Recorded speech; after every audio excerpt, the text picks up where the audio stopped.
Vous avez une population palestinienne à Gaza qui est assiégée, qui est bombardée, qui est affamée. 1,4 million a été entassé à Rafah par cette vague de bombardements successifs et ils sont en plein désespoir, désemparés. On leur redemande de bouger alors qu'il n'y a nulle part où ils peuvent être en sécurité, eux et leurs familles. C'est désespérant et le monde entier est contre un énième massacre dans la bande de Gaza, notamment à Rafah où c'est le plus dangereux. Non, il n'y a pas de massacre dans la bande de Gaza. Il y a des otages. Il y a eu un pogrom antisémite où on a tué 1200 civils. Ça pourrait s'arrêter tout de suite, à une condition, que le Hamas libère les otages.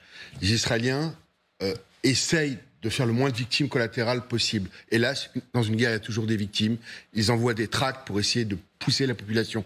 Après le massacre terrible où on a tué, violé, massacré des hommes, des femmes parce qu'ils étaient juifs, en libérant les otages, je vous garantis, pour en avoir discuté directement avec le Premier ministre israélien, il y a peu de temps de cela, tout s'arrêterait. Les Israéliens disent bouger vers le sud, puis ils bombardent le sud, aller dans cette zone, puis on tue les gens dans cette zone. Et toutes les organisations internationales, que ce soit l'ONU, que ce soit les ONG, disent qu'il n'y a nulle part où les gens sont en sécurité. On a vu Israël tuer des journalistes, on a vu Israël tuer des ambulanciers. Donc, on a vu Israël tuer des milliers et des milliers d'enfants, et rien ne peut justifier cela. Il y avait un accord sur la table, le Hamas l'a accepté. C'est dommage qu'Israël a décidé de poursuivre cette guerre qui mène à tuer les gens en captivité, les Israéliens en captivité à Gaza. Et il y en a plusieurs qui ont été tués par les balles et les bombardements israéliens. C'est complètement irresponsable, tant vis-à-vis des Palestiniens surtout, mais aussi vis-à-vis des Israéliens. Je vais juste le rappeler qu'on a eu 500 000 morts en Syrie dans un silence assourdissant. 300 000 morts en Irak dans un silence assourdissant, 377 000 morts au Yémen dans un silence assourdissant, 250 000 morts au Soudan dans un silence assourdissant, 5,5 millions de morts au Congo, il n'y avait personne nulle part. Là, hélas, ce minuscule État qu'est l'État juif se défend. Qui est responsable, Darius Rochba ? Qui a démarré cette guerre ? C'est le Hamas. Le monde entier dit que la façon dont Israël se comporte est inacceptable. Même les Américains parlent d'attaques indiscriminées, parlent d'un usage massif de bombardements dans des populations civiles et ont été critiques d'Israël. Qui reste, à part Meir Habib pour défendre Netanyahou, qui reste dans le monde entier? Quels sont même les plus proches alliés d'Israël ont honte de ce qu'Israël est en train de faire. Si le droit à la défense justifie de tuer des dizaines de milliers de civils, qu'est-ce que le droit à la défense des Palestiniens, de leur pays et de leur peuple les autorise à faire? Selon M. Meir Habib, la Palestine qui est occupée, notre peuple est agressé au quotidien, on a des attaques de colons en Cisjordanie, on a des militaires israéliens qui sont, avant le 7 octobre, qui étaient en train de tirer sur nos civils et de les tuer. Qu'est-ce que nous sommes donc autorisés? Est-ce que cela veut dire que M. Meir Habib pense que nous étions autorisés à tirer sur ces Israéliens, les colons, l'armée et les civils qui sont autour, parce qu'on n'a pas le choix, on n'a pas pu faire autrement? Qu'ils le disent, alors il sera cohérent avec cette logique. Moi, je ne crois pas que ça soit le cas. On ne peut pas tuer des civils, on ne peut pas justifier ce genre d'attaque indiscriminée et on ne peut jamais justifier ce genre d'attitude de ne pas se préoccuper de la vie des enfants, des femmes et des hommes autour de soi.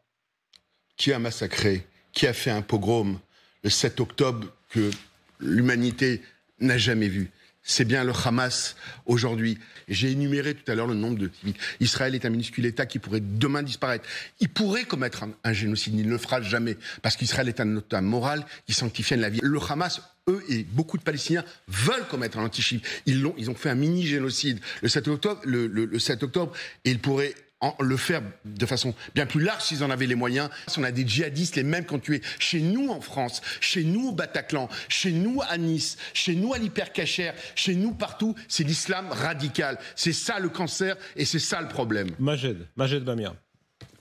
Non, mais on regarde aussi, encore une fois, les incohérences. Il y a 1200 morts, il y a eu le 7 octobre, 400 militaires, selon les estimations israéliennes, 400 militaires et 800 civils.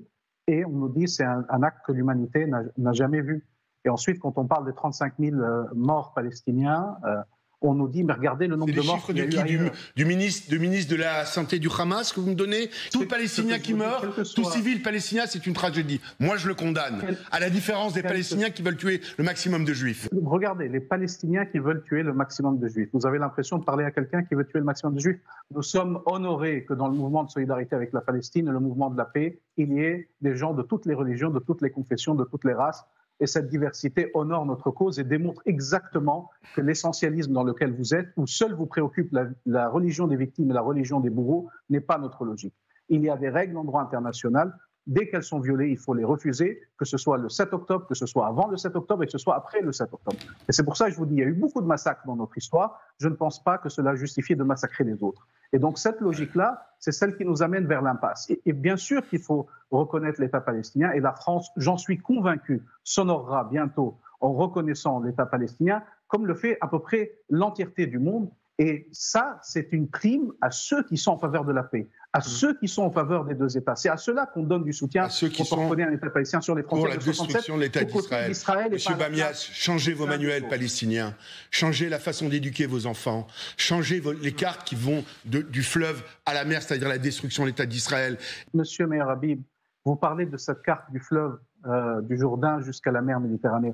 Netanyahou lui-même, à l'Assemblée générale des Nations Unies, a soulevé une carte d'Israël qui va du fleuve du Jourdain jusqu'à la mer Méditerranée. Oui. Je ne vous parle pas de quelqu'un dans la rue, je parle du Premier ministre israélien qui fait disparaître la Palestine de la carte. Mais nous, on n'est pas dans cette logique. Et il y a 2 jours, les 3/4 du monde ont voté avec nous à l'Assemblée générale des Nations Unies pour l'adhésion de la Palestine à l'ONU. Avec toutes les grandes démocraties qu'on connaît. Dont les plus proches alliés d'Israël. Lorsque les États-Unis, comme le Parti socialiste en France, a parlé d'arrêter les livraisons d'armes à un pays qui lutte pour sa survie, c'est une faute grave. Si on arrête les armes à Israël, Israël disparaît. Si on enlève les armes au Hamas, on va vers la paix. C'est la seule différence. Vous savez, encore une fois, notre peuple palestinien qui est sous occupation, qui est aujourd'hui sous bombardement, au moment où je vous parle, des dizaines sont encore en train d'être tués. Rien ne justifie toutes ces livraisons d'armes à Israël, car elles ont servi à massacrer des civils. Le rôle des Américains ne massacre pas des civils, c'est un mensonge. Le rôle des Américains, s'il vous plaît, le rôle des Américains. Les Américains ont fait une erreur monumentale en livrant ces armes, en sachant comment Israël est en train de les utiliser. Et j'espère que ce qu'on est en train de vivre, le commencement de corriger cette erreur. Et encore une fois, le monde est aujourd'hui en faveur de la reconnaissance du peuple palestinien, en faveur d'un cessez-le-feu. C'est le seul moyen de libérer les otages et les prisonniers, que les familles soient réunies dans la vie, que nous puissions reconstruire un début de présent à Gaza et puis que nous puissions construire la paix pour que, encore une fois, 2 États, Palestine et Israël, puissent vivre côte à côte. Il y a quelque chose de louable dans le fait que les gens se prononcent contre les massacres en Palestine, qu'ils se prononcent pour le droit du peuple palestinien, et nous appelons à ce qu'ils le fassent en cohérence avec le droit international, en cohérence avec les valeurs humanistes. Et encore une fois, on a vu partout dans le monde, des universités jusqu'aux rues, jusqu'aux Nations Unies, jusque dans les villages les plus éloignés, un élan de solidarité sans précédent avec ce peuple palestinien qui vit le martyre aujourd'hui. Et cela est un acte de solidarité qui devrait être loué et non condamné.